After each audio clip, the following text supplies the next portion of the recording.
अगर आप उत्तर प्रदेश में रहते हैं और फ्लैट या प्लॉट खरीदने वाले हैं तो ये खबर आपके बेहद काम की है। उत्तर प्रदेश सरकार ने एक महत्वपूर्ण फैसला लिया है जिसकी वजह से पावर ऑफ अटॉर्नी के नियमों को बदल दिया गया है।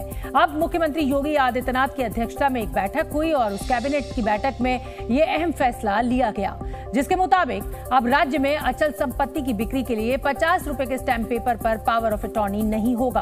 अब पावर ऑफ अटॉर्नी के लिए भी बाकायदा रजिस्ट्री करानी होगी जिसके लिए उसी तरह स्टाम्प ड्यूटी चुकाना होगा जैसे कि रजिस्ट्री के लिए चुकाते हैं। लेकिन यदि परिवार के सदस्य आपस में पावर ऑफ अटॉर्नी करते हैं तो महज 5,000 रुपए का शुल्क ही चुकाना होगा। सरकार ने यह भी साफ कर दिया कि परिवार के सदस्य माता पिता, पति पत्नी, बेटा बहू, बेटी दामाद, भाई बहन, पोते पोती और नाती नातिन ही माने जाएंगे। माना यह भी जा रहा है कि स्टाम्प ड्यूटी की चोरी रोकने के लिए पावर ऑफ अटॉर्नी के इस खेल पर रोक लगाई गई है। गाजियाबाद में ऑनलाइन गेम के जरिए बच्चों के धर्मांतरण के मामले में एक बड़ा खुलासा हुआ है। पुलिस को इस धर्मांतरण गिरोह के मास्टरमाइंड शाहनवाज मकसूद के पाकिस्तान कनेक्शन की जानकारी भी मिली है। जहां से गाजियाबाद में सक्रिय हुए इस धर्मांतरण मॉड्यूल को संदेश भेजे जाते थे। गेमिंग ऐप के जरिए हुए धर्मांतरण में पुलिस को अब तक ऐसे 5 लड़कों की जानकारी मिली है जिनमें 2 गाजियाबाद से हैं, एक फरीदाबाद और एक लुधियाना और चंडीगढ़ से हैं। सभी बच्चे नाबालिग हैं। इसके अलावा पुलिस 100 अकाउंट और खंगाल रही है। शक है कि देश के अलग अलग राज्यों में ऐसे और भी मामले हो सकते हैं। जानकारी के मुताबिक ये मॉड्यूल बीते साल फरवरी और मार्च के महीने में बना था जिसे पाकिस्तान से भी संदेश भेजे जाते थे। गेमिंग ऐप में ड्रेस और वेपन अपडेट करने के लिए बच्चों से पैसे भी ट्रांसफर करवाए जाते थे।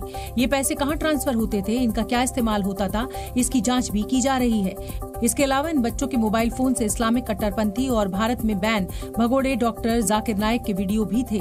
साइबर और सर्विलांस टीम जांच में जुटी हुई है और टेरर फंडिंग के एंगल से भी मामले की जांच को आगे बढ़ाया जा रहा है।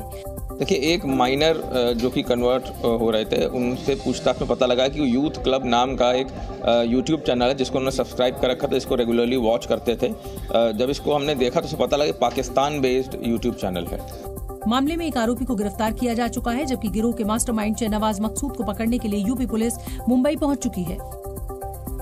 गाजियाबाद से जिस धर्मांतरण मॉड्यूल का खुलासा हुआ उसका मास्टरमाइंड शाहनवाज मकसूद उर्फ बद्दो ठाणे के शाजिया अपार्टमेंट में रहता था, लेकिन फिलहाल वो मौके से फरार है और पुलिस के मुताबिक अपने ठिकाने बदल रहा है। सूत्रों के मुताबिक इस मामले को लेकर महाराष्ट्र गृह मंत्रालय ने इंटेलिजेंस एजेंसी को अलर्ट कर दिया है। बाकी एजेंसीज हैं जो कि स्टेट एजेंसीज हैं और एक सेंट्रल एजेंसी है जो कि जिन्होंने हमको अप्रोच करा है। इस मामले की जांच में अब स्थानीय पुलिस के साथ साथ IB, ATS, CID और NIA भी जुट गई है। सूत्रों के मुताबिक खुफिया एजेंसियां मास्टरमाइंड शाहनवाज के टेरर लिंक की जांच में जुटी हैं। एजेंसियों को शक है कि शाहनवाज ने धर्मांतरण के लिए एक बड़ा बेस तैयार किया था और हो सकता है कि वो महाराष्ट्र और दूसरे राज्यों में भी गाजियाबाद की तर्ज पर बच्चों का धर्मांतरण करवाता हो। अब तक जितने खुलासे हुए हैं उनके आधार पर खुफिया एजेंसियां कई बड़े सवालों के जवाब ढूंढ रही हैं। खुफिया एजेंसियां ये भी जानना चाहती हैं कि शाहनवाज किसी आतंकी संगठन के रिक्रूटमेंट सेल का हिस्सा तो नहीं है। बच्चों का धर्मांतरण करने के पीछे उन्हें देश विरोधी गतिविधियों में इस्तेमाल करने की बड़ी साजिश तो नहीं थी। क्या शाहनवाज अपने किसी आका के इशारे पर धर्मांतरण को अंजाम दे रहा था? जांच एजेंसियां शाहनवाज मकसूद खान की भूमिका जानना चाहती हैं कि आखिर वो किस किस संगठन से जुड़ा हुआ है। NIA से लेकर IB तक शाहनवाज के टेरर लिंक की जांच में जुट गई है। एजेंसियों के मुताबिक गाजियाबाद के धर्मांतरण रैकेट के तार मध्य प्रदेश के हिजबुत तहरीर धर्मांतरण मॉड्यूल से जुड़ते हुए दिखाई दे रहे हैं। शुरुआती जांच के मुताबिक दोनों मॉड्यूल के काम करने का तरीका और कनेक्शन पाकिस्तान से जुड़ रहा है। पुलिस आरोपी अब्दुल रहमान के साथ साथ पीड़ित परिवारों और उन बच्चों से भी पूछताछ कर रही है। वहीं इस मामले पर ऑल इंडिया मुस्लिम जमात के राष्ट्रीय अध्यक्ष मौलाना मुफ्ती शहाबुद्दीन रजवी बरेलवी का बयान आया है। इस तरह की एक्टिविटीज पर और लिटरेचर पर हुकूमत हिंद को काम करने की जरूरत है, सोचने की जरूरत है और कार्रवाई करने की जरूरत है।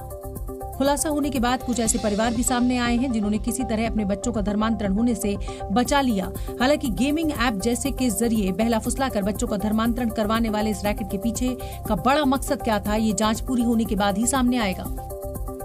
भारत और ऑस्ट्रेलिया के बीच वर्ल्ड टेस्ट चैंपियनशिप 2023 का फाइनल मुकाबला शुरू हो गया है। टीम इंडिया ने टॉस जीतकर पहले गेंदबाजी का फैसला लिया है और 4 तेज गेंदबाजों के साथ मैदान पर उतरी है।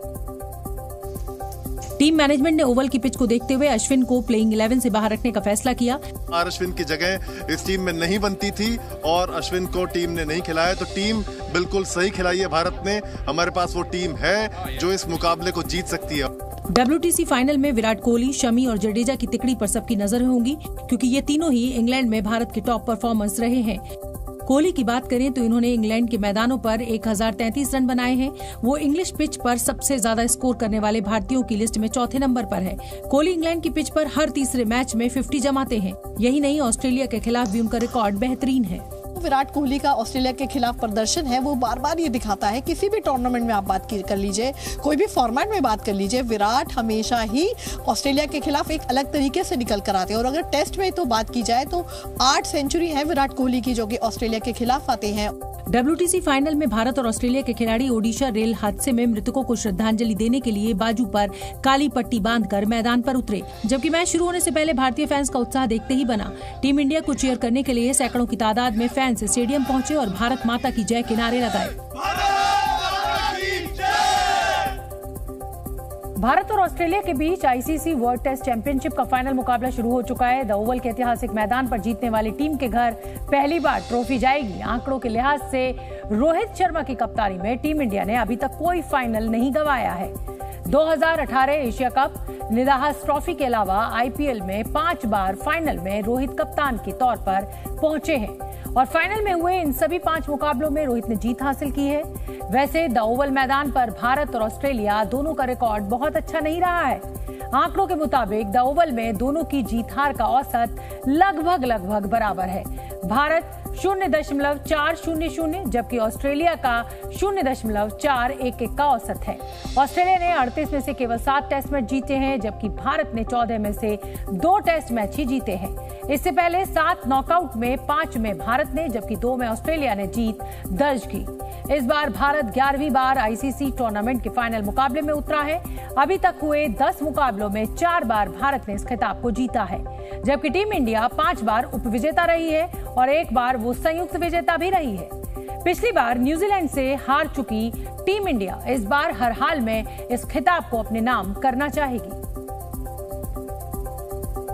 बिहार के भागलपुर में सुल्तानगंज अगुवानी पुल हादसे पर जारी सियासत के बीच IIT रुड़की की टीम मंगलवार देर शाम पटना पहुंची और बिहार सरकार को पुल हादसे की रिपोर्ट सौंपी,